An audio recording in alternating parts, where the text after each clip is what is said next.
Hello. In the last video I looked at arts and crafts houses.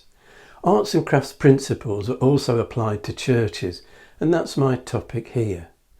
Beginning with St Andrew's at Roker, known as the Cathedral of the Arts and Crafts movement. Roker and Fulwell were new suburbs of Sunderland built at the turn of the 20th century. The area had grown rapidly, a result of the shipbuilding industry, and a fund was set up to raise money for a church in a new parish.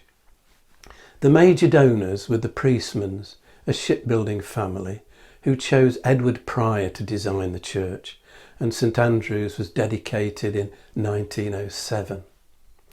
The randomly coursed local grey magnesian limestone gives the building a natural look, blends the church into its setting, and a large tower anchors the building in the landscape.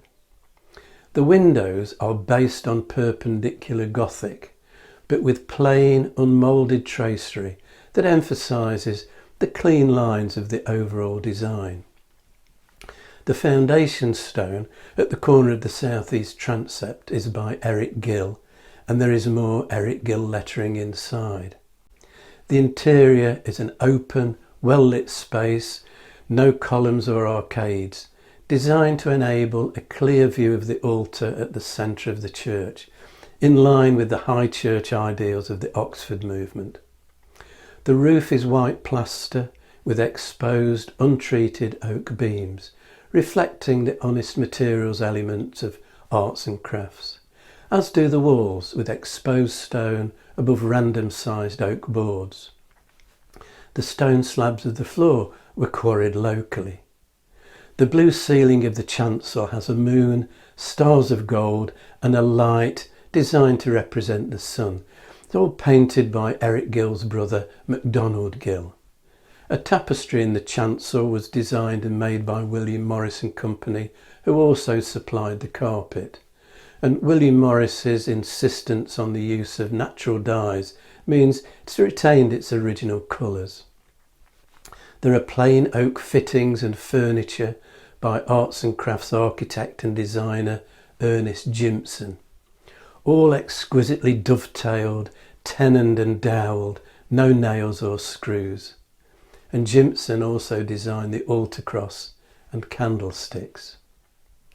The Lady Chapel has a lantern. It's based on the one in William Holman Hunt's famous 1854 painting, The Light of the World, showing Jesus waiting patiently for us to open the door, based on Revelations chapter 3 verse 20. Behold, I stand at the door and knock. There's no handle on the outside of the door. It can only be opened from inside. There's other work and donations in St Andrews by local craftspeople, and all of it in keeping with arts and crafts values. Edward Pryor's architectural mentor was Richard Norman Shaw, who John Betjeman rated England's greatest architect since Christopher Wren, and possibly better. And Norman Shaw was responsible for All Saints' Church at Leek, consecrated in 1887, gaining its own parish 2 years later, formed out of St Edward's and St Luke's. It's better known locally after the area as Compton Church, and it replaced a small church and school that had been served by curates from St Luke's. Norman Shaw said it was his favourite work. A slope made this a difficult site, and Shaw solved the problem by incorporating a large vaulted undercroft containing vestries and the boiler room at the east end, levelling the site for the church. All the materials were local. Rock-faced Kniveden stone for the walls. Red Hollington sandstone for windows and arches. Pink sandstone from Ladder Edge for piers and copings. And Roach's gritstone for bases, weatherings and string moulding. William Letherby, one of the founders of the Art Workers Guild, and Gerald Horsley, both at the time Shaw's chief assistants, were responsible for much of the interior decoration, which is open and light like Roker. The The walls and ceiling of the chancel were decorated by Horsley. The reredos showing the crucifixion was designed by Lethaby and painted by Art Workers Guild member F. Hamilton Jackson. Some of the original altar frontals were made by the Leek Embroidery Society, inspired by the painted medieval rood screens of East Anglia, and they're of breathtaking artistry, as are some of the priests' vestments. There's stained glass by William Morris and Company, designed by Edward Burne-Jones, in the Great East Window, the East Window of the Lady Chapel, this is Faith, Hope and Charity, in the North Porch and elsewhere. The Lady Chapel has a painting of the Annunciation by Gerald Horsley and murals by talented local artist John Edgar Platt, showing St Francis preaching to the birds and the church mouse and the expulsion from Eden.